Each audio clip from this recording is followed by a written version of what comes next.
So sometimes you go down to your local guitar shop and they're a Fender dealer. Yes. And you're like, hey, I would like to get that new American Professional 2. Can I get that? No. And you're like, wait. Sometimes. Why not? Why not?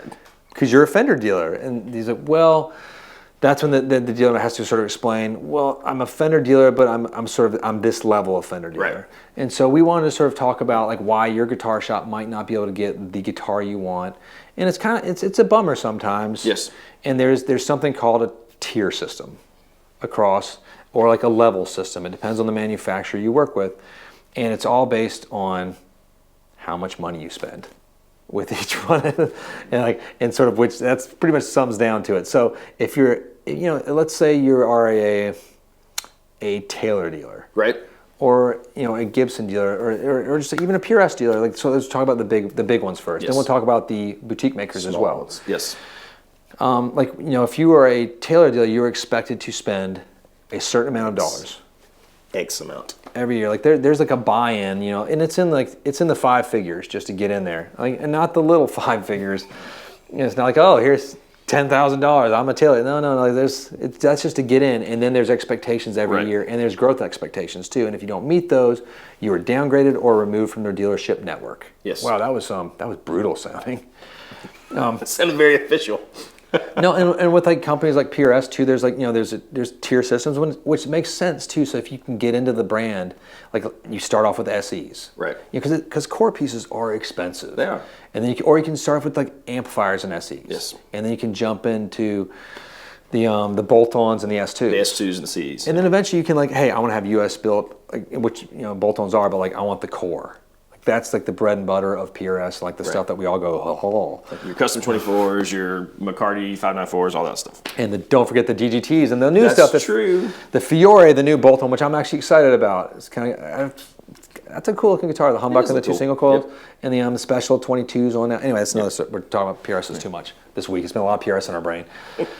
But no, so it's and you have to, and then you get all the way up to a signature level dealer for a PRS, which is those are like their top dealers that are spending a lot of money with them. They are open to all sorts of guitars. And the reason this whole video came to light to us, we've had so many phone calls about the Lunar/Polar Ice. What's the Polar Ice? It's the Tom Hanks. That's right. Look it up. It's there. Well, Taylor has a Disney guitar. They have an 814 Disney guitar. You know about that? No. So Taylor actually. I should from Z.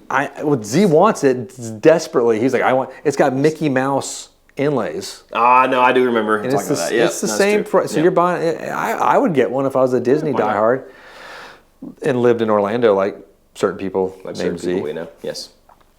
Anyway, so we're not like the top tier PRS dealer. No. I think we'll get there. It's sort of like you're earning, you fight your way up there. That's right. Pay your dues. You got to pay your dues, and it's because it's a hard game. Because you don't want to start as that, where you're spending like hundreds of thousands of dollars on your initial order, like multiple. And that's what this sort of is, to have a guitar shop. I field calls a lot too from people trying to open a guitar store, and I'm very if you ever want to know, just shoot us a call. I'll let you know the roots of it. It's not easy financially. No.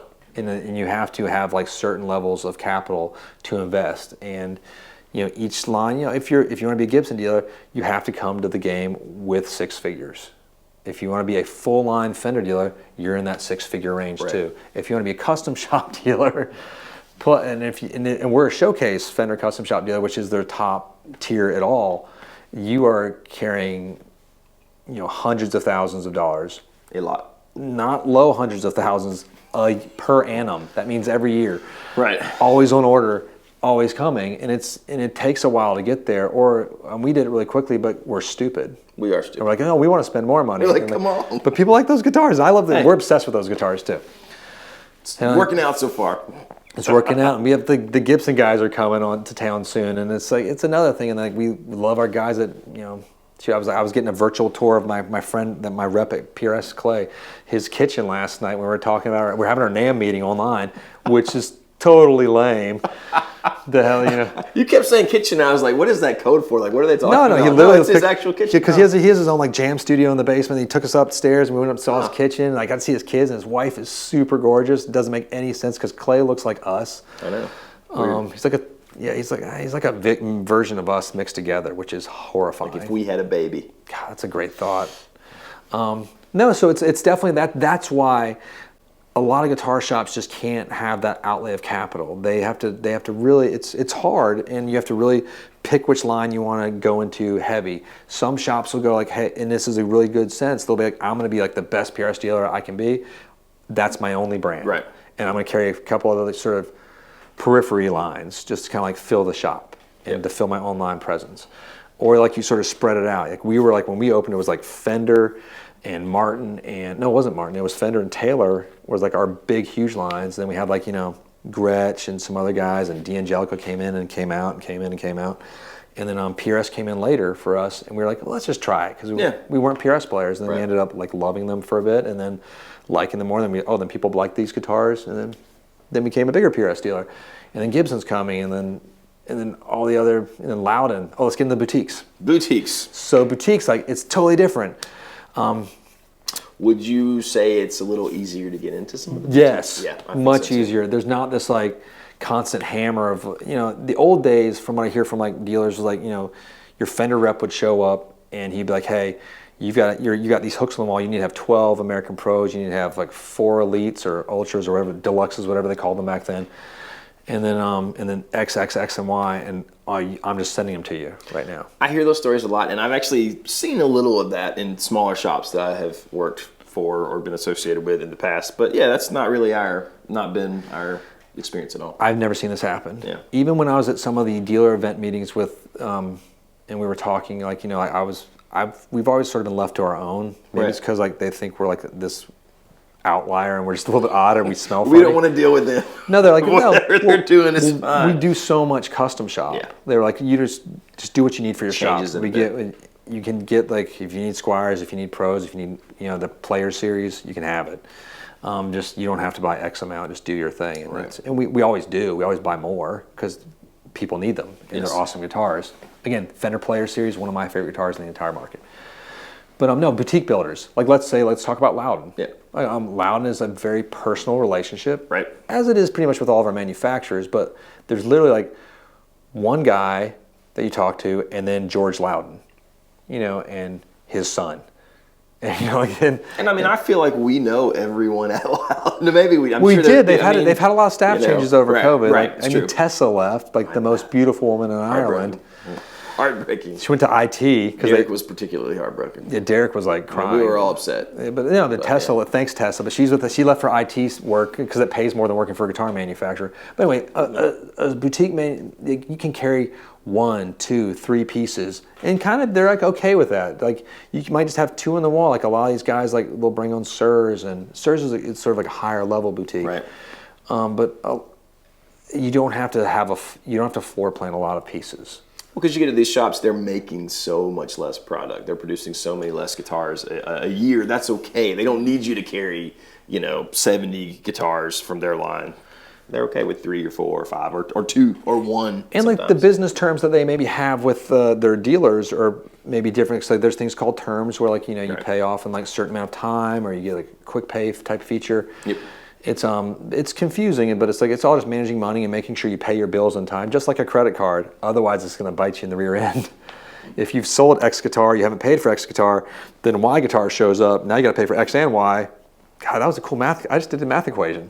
That was neat. I won't say names, but I worked at a really small shop one time. Oh God, the guy. I know this story. He sold lots of guitars.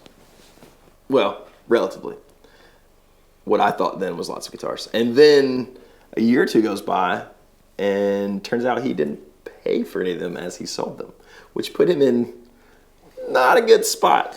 And, it was Yes. And there's credit departments at these guitar shops to. In fact, I was one day a guy showed up and was like, "Hey, where's such and such guitar?" I'm like, "Oh, we sold that 6 months." Me, I'm like, I'm a young kid. I have no idea what's going on. I'm like, "Yeah, we sold that 6 months ago." And he's like, "Oh, where's this guitar?" And I'm like, "Oh yeah, no, I sold that 3 months ago." And the guy he's like, I was like, "Yeah, what else do you want to know?" Yeah, so you were now in foreclosure. Yes, basically.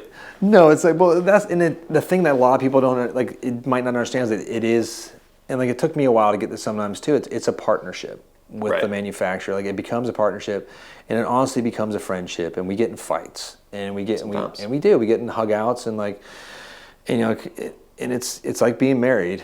Because both parties want the other party to succeed, right? That's the only way it works. But sometimes you disagree on what that means and how to get there. So there are. Yes, I mean we can go into that's a whole like rundown there.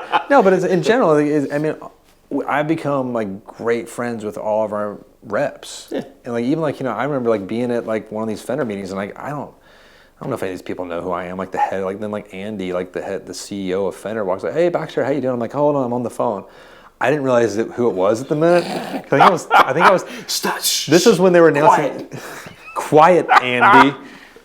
And then I thought, I was like, oh. And I was on the phone with my wife. I was telling her about this when they flew us out to Nashville to see the Acoustasonics. It was this big hush hush thing. Like I was like, hold on. I was telling her what it is. Like, no, it's not an acoustic guitar. It's a transformer. That's a good idea. The Acoustasonic is the transformer. That's a good idea. Kind of like my Forrest Gump video that I have the idea for.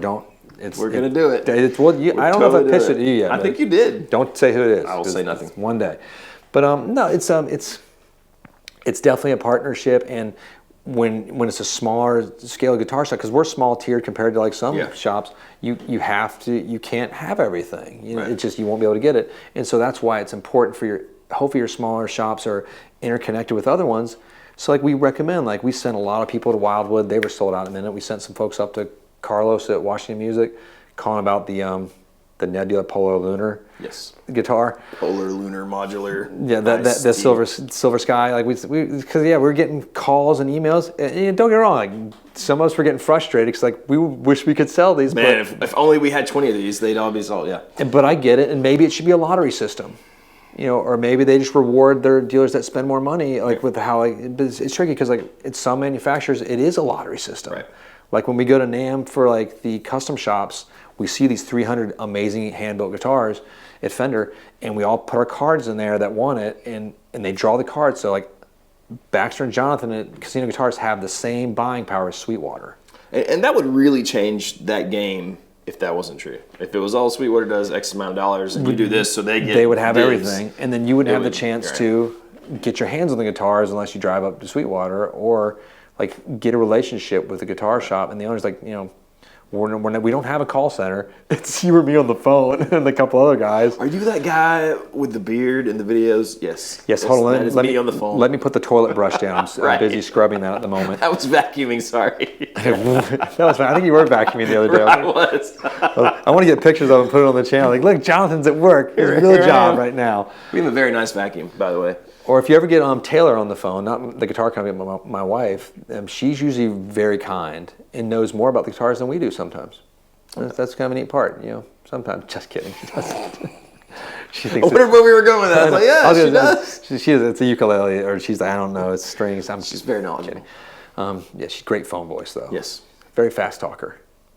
That was an enjoyable moment there. I'm going to pay for that one later.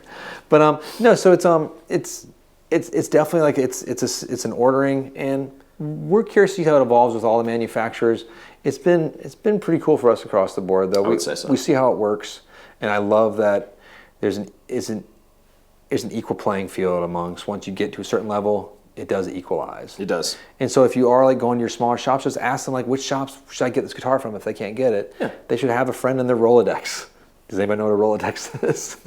Or they should have No, I mean, I can't imagine how many times I've called people like either from Sims to even to like the Musicland store up in like Maryland, like Larry Noto, who owns that. Like, we've done things right. Yeah, definitely. Let me send this to your customer. It's great, and we do that stuff all the time. It's awesome. Yeah, and like call in all these great indie shops. Yeah, but that's the idea. That's how there's a tier system. There's levels. that's why your guy can't get the guitar he wants. Right. At the end of the day, and it's I hope that enlightens a little bit. Hopefully it does. I know that used to all seem like a crazy, weird jumble. I didn't know it before I got in the game. Absolutely. It was like, oh, and like when you first start, like any like when you see those opening orders, like, hey, this opening order for this small company is like $50,000. Like $50,000. Seems like so, yeah. And then now it's kind of it's disturbing how that doesn't seem as large anymore. Right. Just another Tuesday morning Fender order. We'll do another next week. Yeah, so we're in you might be watching this video like a year from now, but like we're in NAMM, virtual NAMM week right now. Like the level of orders we're doing right now, and that's a whole other video. NAMM and virtual NAMM. Oh boy, I'll give you my opinions on that later. We'll talk about it. That being said, make sure you click subscribe and give us a like and hit the bell so that you don't miss videos like that one in the future. I took a shower this morning. Me too. I'm just kidding. Last night. Okay. Thank you guys. Thanks for chatting with us. See you next time.